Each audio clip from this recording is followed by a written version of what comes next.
Bonjour à tous et bienvenue dans cette nouvelle vidéo. Hier sur Instagram, je vous ai posé une question. Je vous ai demandé de me poser vos questions en rapport avec les défis que j'ai réalisés durant ma jeunesse. Vous avez été quelques-uns à me poser vos questions et je vais y répondre dans cette vidéo. C'est une petite FAQ spéciale défi. Ok, let's go! Alors, première question qui ne concerne pas les défis que j'ai réalisés, mais c'est pas grave, on va y répondre. Que penses-tu du CrossFit? J'en pense que des bonnes choses. J'aime bien le CrossFit. J'en ai jamais fait, mais j'aime bien regarder les gens faire du CrossFit. D'ailleurs, si ça vous intéresse, je vais vous partager quelques comptes Instagram que je suis. C'est des amis à moi qui font du CrossFit. Il y a 3 mecs et une nana. Je vous les mets dans la description si vous voulez les suivre. Il n'y a aucun souci. Sachez que moi, le CrossFit, j'en ai jamais fait, donc j'ai pas trop de jugement là-dessus. Mais en tout cas, j'aime bien ce sport. J'aime bien ce sport. Voilà, tout simplement. Deuxième question, quelle est ta distance maximale en une journée à vélo? Ma distance maximale, c'était en Californie, j'étais en tandem, c'était 175 km, entre 175 et 180 km, il y avait pas mal de dénivelé, grosse journée de dingue, c'était l'une de mes meilleures journées. C'était au lac Tahoe, il me semble. On partait du lac Tahoe, donc ouais, c'est en Californie. C'était vraiment dur, vraiment physique, et on s'est dépassé, mais c'était une très très bonne journée. Mais voilà, 175 km pour ma plus longue distance à vélo. Combien de temps t'as pris toutes tes ascensions? Alors, toutes mes ascensions, j'en ai fait que 2. J'ai fait l'ascension du Mont Blanc et l'ascension du Kilimandjaro en Afrique. Donc le Mont Blanc, disons que j'ai fait 3 tentatives. Première échec, deuxième échec, et la troisième, c'était sur un repos 96 heures, donc là on est monté jusqu'en haut. Donc c'était un repos 96 heures que j'avais après, quand j'étais à la brigade en fait. Donc la veille j'étais au PS, j'avais dormi 3 heures, pour vous dire à peu près le délire. Après on a pris le train avec un pote à moi qui était aussi pompier de Paris à Masséna, à la caserne où j'étais. On a pris le train direction Saint-Gervais, donc direction en bas du Mont Blanc. En bas du Mont Blanc, le tramway était fermé parce qu'il y avait un peu trop de neige, c'était en mai. On a fait quoi? On est monté jusqu'en haut, donc on est parti à peu près de 200-300 mètres d'altitude. Je me souviens plus à quelle altitude est Saint-Gervais, mais en tout cas c'est proche de zéro. On est monté jusqu'en haut du Mont Blanc, et on est descendu. Et tout ça, ça nous a pris 96 heures. On était flingués, parce qu'on a un peu speedé. Et non, c'était vraiment une belle aventure. J'en ai fait une vidéo d'ailleurs, elle est sur ma chaîne YouTube, il va falloir chercher un peu, c'est dans les premières vidéos. Mais waouh, quelle aventure! Et ouais, voilà, 96 heures. Après, pour le Kilimandjaro, ça nous a pris 4 ou 5 jours. Voilà, on était 4 ou 5 jours. Donc là on était 3, et voilà, 4 ou 5 jours. Et là t'as pas trop le choix, il faut marcher, il faut faire des pauses, parce qu'il y a un peu plus d'altitude, il y a à peu près 1000 mètres de plus que le Mont Blanc, donc il faut faire des pauses, et parce que sinon il y a le mal aigu des montagnes, ça fait un peu mal au crâne, il y a moins d'oxygène, mais voilà, donc du coup il faut faire par étapes, et ouais. C'est simple à faire, mais ça prend un peu plus de temps. Et c'est bien sûr moins technique que le Mont Blanc. Ensuite, question... Dans le Separi, donc c'est la vidéo que j'avais faite il y a quelques jours, cellule d'entraînement au port de l'appareil respiratoire isolant. Est-ce que tu as retrouvé les sensations que tu avais à la BSPP lors de tes feux urbains?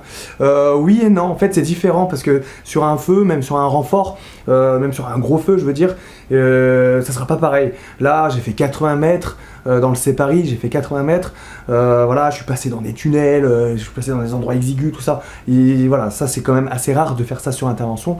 Moi j'ai fait des gros feux d'appartement, mais en général, voilà, tu rentres pas forcément à l'intérieur comme dans le Separi. Mais le Separi c'est juste pour apprivoiser l'aérie en fait, pour l'apprivoiser, pour apprendre à respirer avec, donc c'est complètement différent. Après c'est sûr que sur feu, ça m'est déjà arrivé de faire des reconnaissances dans des appartements, mais pas au point de rentrer dans des petits trous, monter des échelles et des trucs comme ça. Ça peut arriver, ça c'est sûr, mais moi ça m'est pas arrivé. Donc non, j'ai pas eu les mêmes sensations. Et en plus il y a forcément le stress en moins dans le Separi, parce que sur feu, c'est un vrai feu. Nouvelle question, c'est quoi ton record en pompe et en traction? Alors en pompe, je n'en sais rien du tout, pour être franc, parce que j'ai jamais essayé, peut-être avant, mais bon, je m'en rappelle plus. En tout cas, en traction, c'est quand j'étais à la BSPP, en instruction, à la fin de l'instruction, on refaisait un test de pompe, c'était noté, et c'est ce qui nous permettait d'avoir bien sûr une note en plus dans toutes les notes qu'on avait. Et j'avais tout déchiré, j'étais arrivé deuxième de ma section. Je crois que j'en avais fait 34 ou 35, quelque chose comme ça. Et donc ça c'est mon record de traction. Combien étiez-vous pour monter le Kilimandjaro? un accompagnateur avec vous? Alors pour le Kilimandjaro, on était 3, donc j'étais avec 2 autres potes, dont celui avec qui j'avais fait le Mont Blanc. Oui, on avait un guide. En fait, t'es obligé d'avoir un guide. Tu peux pas le faire sans guide. C'est comme ça que le pays. C'est comme ça que. En fait, le Kilimandjaro, si tu veux, c'est en Tanzanie. C'est un pays qui est relativement pauvre, mais grâce au Kilimandjaro, c'est un pays qui arrive à s'en sortir. Et donc, du coup, ouais, forcément, pour faire vivre les locaux, il faut payer l'entrée au parc et il faut avoir au minimum un guide. Un guide pour 3 personnes. On aurait été 4, il aurait fallu 2 guides. Donc voilà, c'est comme ça que ça fonctionne. Donc, on a eu un guide. On aurait dû avoir des porteurs également, mais bon, nous on avait envie de porter nos sacs sur le dos. On était super chargés en plus, mais on voulait pas que des porteurs portent nos affaires. On trouvait pas ça éthique. Et avec du recul, des fois je me pose la question qu'au final ça permettait également de faire travailler les locaux, mais voilà, on n'avait pas trop envie de leur donner nos affaires à porter parce qu'on les voit surchargés. Voilà, après c'est un peu compliqué. Est-ce qu'il faut le faire pour les faire travailler, ou est-ce qu'il faut pas le faire pour l'éthique, pour ne pas s'en servir? Enfin, c'est bizarre comme truc. Nous on a préféré pas le faire, et déjà aussi c'est une question d'argent, une question de budget. On est parti un peu sans dessous, donc ouais, on a pris notre guide obligatoire et on est monté. Et d'ailleurs ça a valu le respect aux autres Sherpas, donc les porteurs, ceux qui portent le bagage des touristes.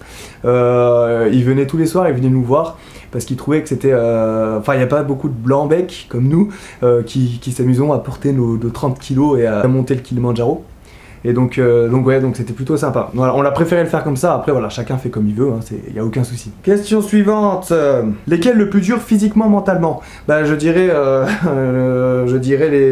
c'était la même difficulté. Je vais parler de 2 défis qui ont été le plus dur physiquement et mentalement.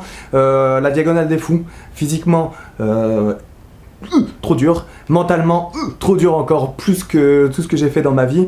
Donc voilà, c'est vraiment la diagonale des fous. Après j'ai fait une autre course un peu plus longue qui s'appelle Tour de Loisan et des Écrins. Vraiment difficile aussi, 180 km, 12 000 mètres de dénivelé positif. Et là, ça a été vraiment dur, plus mentalement que physiquement. Voilà, bizarrement, le physique a suivi, mais par contre, le mental, il n'était pas là. Mais bon, j'y suis arrivé et c'est le principal. Donc là, on a à peu près la même question. La course la plus éprouvante, toute discipline confondue. Donc là, je parlerai pas de vélo, parce que le vélo, même si c'est difficile, c'est plus le mental qui travaille, parce que voilà, le vélo, enfin moi en tout cas, ça me fait juste travailler mon mental. Le physique, il arrivera toujours à suivre. Mais je parlerai de la diagonale des fous. Ça a été vraiment la course la plus difficile, éprouvante. C'est là où je me suis dépassé, voire surpassé. Parce que voilà, c'est 170 km, il y a 10 000 mètres de dénivelé positif. C'est à La Réunion, donc c'est un endroit où il fait super chaud. Bien sûr, la nuit, il fait quand même assez frais. Il y a quand même eu un peu de pluie. C'était vraiment dur. J'ai dû dormir 1h30 sur toute la course. 66 heures, j'ai dû faire à peu près. 8e avant-dernier, et non, c'était vraiment hardcore. Et donc ça, c'était vraiment la course la plus difficile mentalement et physiquement. La course la plus longue en distance, donc j'ai répondu dans la question d'avant, c'est la TOE, le Tour de Loisan et des Écrins. C'est une course à la base qui était faite en étapes, donc je crois qu'elle se fait en 6 jours, donc c'est 180 km qui se faisait en 6 jours. Et là, c'était un anniversaire. Ils ont décidé de le faire pour cet anniversaire en une fois. Donc 180 km en une fois. On avait 80 heures pour le faire. Je me rappelle, on était 300 participants et j'étais le plus jeune à participer à cette course.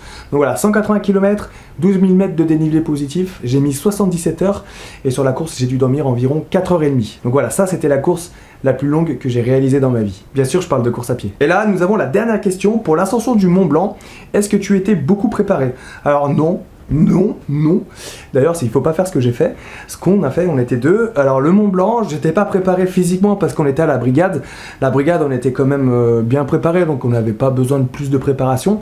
Mais après, au niveau de la préparation du Mont Blanc, on l'a vraiment fait à l'arrache.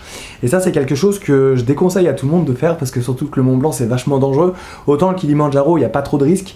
Autant le Mont Blanc, c'est vraiment dangereux parce qu'il y a le risque de crevasse, il y a le risque de tomber, il y a plein de risques. Et nous, on est partis à 2, un peu à l'arrache, voilà, un pied devant l'autre, et on est monté. Et je me rappelle, on avait juste une photo du Mont Blanc avec enfin c'était même pas une photo, c'était un dessin qu'on avait imprimé d'internet du Mont Blanc, et on avait juste le tracé comme ça, puis on regardait comme ça, puis on essayait de suivre on a fait ça à l'arrache. Et donc voilà, préparation physique, on était déjà préparé parce qu'on était à la brigade. Et après, préparation en termes de par où on va passer, quel chemin on va prendre. On a juste acheté un livre et on avait cette photo et on est monté comme ça. On l'a fait vraiment à l'arrache. C'est passé. Voilà, je le referai pas comme ça c'est sûr et certain parce que c'est vachement dangereux. Mais bon, des fois quand on est plus jeune et qu'on est la tête dedans, on pense pas forcément au risque. Mais en tout cas, c'était une belle expérience qu'on a vécue à deux. Première grosse aventure comme ça. Moi, je connais pas du tout l'alpinisme, le monde de l'alpinisme. Et voilà, on est monté à 4810 mètres. C'était vraiment cool, une vraiment belle aventure. Mais ouais, la façon dont on l'a fait, c'était vraiment à l'arrache. Et je vous le conseille pas de le faire de la façon dont on l'a fait. Voilà pour ces quelques questions que j'ai eues donc sur Instagram. N'hésitez pas à me follow sur Instagram. Mon compte Instagram c'est PO3SY, Po3I. Vous trouverez le lien dans la description de toute manière. N'hésitez pas à me suivre, je fais des stories. Je vais bientôt partir là, je commence à préparer mes affaires pour rouler. Je vais partir d'ici, de Metz, après avoir passé quasiment 1 mois et demi, 2 mois et demi, je ne me rappelle plus, mais vraiment beaucoup de temps ici. En tout cas ici je me suis éclaté. Je vous l'avoue que mon vélo me manque énormément, donc je suis vraiment content de le retrouver. Je vais me diriger direction le nord de la Moselle. Donc voilà, je ne sors pas encore du département. Pas tout de suite en tout cas, mais en tout cas je pars de Metz. Ça va me faire du bien de voir du paysage, de changer un peu, parce que là c'est vrai que j'ai eu une petite vie sédentaire pendant ces quelques temps, et ça va me faire du bien de rouler. Donc voilà, direction le nord. Je sais pas encore exactement tout ce que je vais faire. Je pense monter dans le nord, après je vais descendre vers Strasbourg pour revenir ici à Metz, parce qu'il faut que je récupère mon passeport. Parce que voilà, j'avais plus de passeport, enfin mon passeport était périmé, donc j'ai dû le refaire ici à Metz. Donc je suis obligé de repasser à Metz. Et une fois que j'aurai mon passeport, bim, je me barre, je sais pas où encore. Voilà, je vous dis, c'est un peu flou tout ça. Mais bon, j'avance, je continue de rouler. Et ouais, je voulais vous dire aussi un truc, je vais faire le congrès national des sapeurs-pompiers de France qui a lieu du 26 au 29 septembre. J'ai réservé mon Airbnb à Bourg-en-Bresse, c'est à Bourg-en-Bresse. Donc voilà, je vous confirme ça, je serai là-bas, je suis trop content. Donc du coup, je vais organiser mon tour pour faire en sorte d'être à Bourg-en-Bresse un peu avant le 26. Je ne me rappelle plus à quelle date j'ai réservé mon Airbnb, il me semble le 20 ou le 22.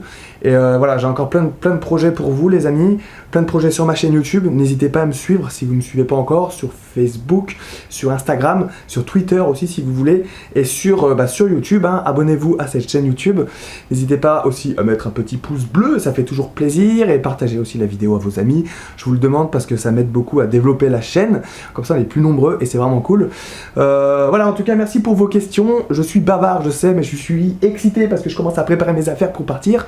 Merci en tout cas pour vos messages, vos commentaires, ça fait toujours plaisir.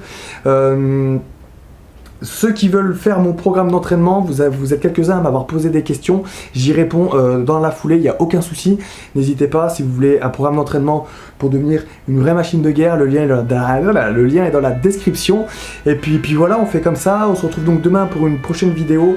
Et puis je vous montrerai là où je serai, ça sera bien, vous verrez. Rompez les amis, que Sainte-Barbe vous protège, et merci encore pour votre soutien, ciao!